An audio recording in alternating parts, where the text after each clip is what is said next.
Imagine this. You've worked hard for years and now it's time to enjoy your well-earned retirement. But how do you actually claim your UK state pension? If you're feeling lost in the process, don't worry.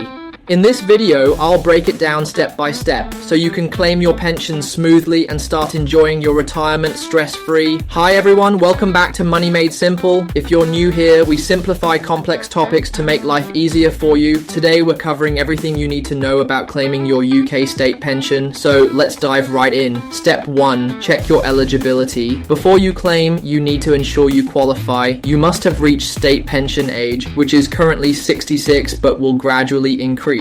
You need at least 10 qualifying years of national insurance contributions to get some pension. To get the full state pension, you'll need 35 qualifying years. Not sure how many years you have? You can check your state pension forecast on the UK government website. I'll drop the link in the description. Step 2, decide how you want to claim. The UK government doesn't automatically pay your pension. You need to claim it. You can do this in 3 ways. By phone, call the pension service. Online, the fastest method through the official gov.uk website. By post, request a claim form and send it back. If you live abroad, the process might be slightly different, so check with the International Pension Centre.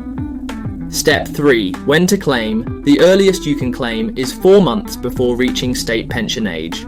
Once approved, payments usually start within 5 weeks. After that, you'll receive your pension every 4 weeks into your bank account. What if you don't claim immediately? Well, you can defer your pension, which could increase your payments later. But whether that's a good idea depends on your situation. Step 4. How much will you get? As of 2024, the full new state pension is £221.20 per week, or about £1,102 per year. But if you have fewer than 35 qualifying years, your amount will be lower. You may also get extra if you've paid more NI contributions or qualify for additional benefits. Step 5. Tax and additional benefits. Your state pension is taxable income, but you only pay tax if your total income, including private pensions or work, goes over the personal allowance, which is currently £125.70 per year.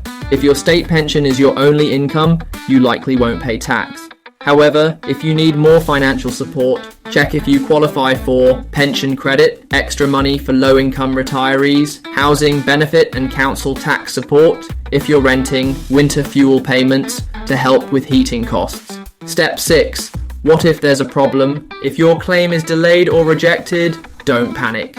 You can contact the pension service to check the status. Request a reconsideration if you believe there's a mistake. Appeal if you're not satisfied with the response. Also, if you've worked abroad, you might be eligible for a state pension from multiple countries. The UK has pension agreements with many nations, so be sure to check. And that's it. Claiming your UK state pension doesn't have to be complicated. Just remember, check your eligibility, claim online, by phone or by post, know how much you'll receive and whether you'll owe tax. Explore extra benefits if needed. If you found this helpful, give this video a thumbs up, subscribe for more finance and retirement tips, and drop a comment if you have any questions.